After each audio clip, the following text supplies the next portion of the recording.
रामकृष्ण हरी माऊली. नर्मदे हर. नर्मदा परिक्रमेच्या वाटेवरती बघा या ठिकाणी आम्ही या जंगलामध्ये भोजन करत आहोत.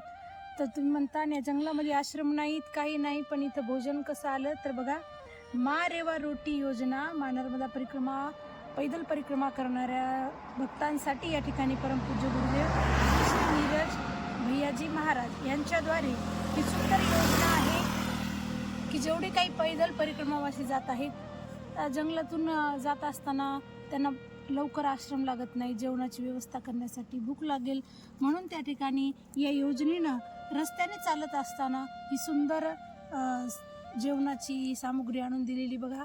सुंदर सुंदर चपात्या आहेत, पापड आहे, हा भात आहे, राईस, परत थोडं सुका मेवा पण या ठिकाणी दिलेला आहे कच्चं खायला. आणि परत हे बघा मिठाईमध्ये हे दिलेलं आहे काजू कतली, आणि वरण आहे, भाजी आहे. तर सुंदर प्रकारे या ठिकाणी जेवण आणून दिलेलं आहे. आम्ही नेवासाला जात आहोत. शहापूर या ठिकाणी अमरकंटककडे आम्ही निघालेलो आहोत. पण अनेक नर्मदा परिक्रमावासी इथून जातात या रोडने, परंतु यांना जेवायला लवकर मिळत नाही कारण आश्रम जवळ नाही. म्हणून या योजनाद्वारे या ठिकाणी परमपूज्य नीरजजी भैया यांनी या ठिकाणी सुंदर जेवण परिक्रमावासियांसाठी रोज कालही दिलं आणि आजही दिलेलं आहे. तर बघा किती कृपाळू असतात.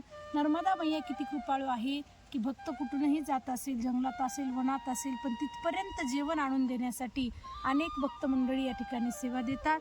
म्हणून या अन्नदात्याला आपण एकच प्रार्थना करू की यांना नर्मदा मैयानं सुखी ठेवावं, अन्नदाता सुखी भव. म्हणून या ठिकाणी अशी सुंदर जेवणाची व्यवस्था केली, त्यांनाही खूप खूप धन्यवाद. तर सगळ्यांना एकदा परत रामकृष्ण हरी. नर्मदे हर. बाबा आमच्या सोबत आहेत. नर्मदे हर करा. नर्मदे हर. नर्मदे.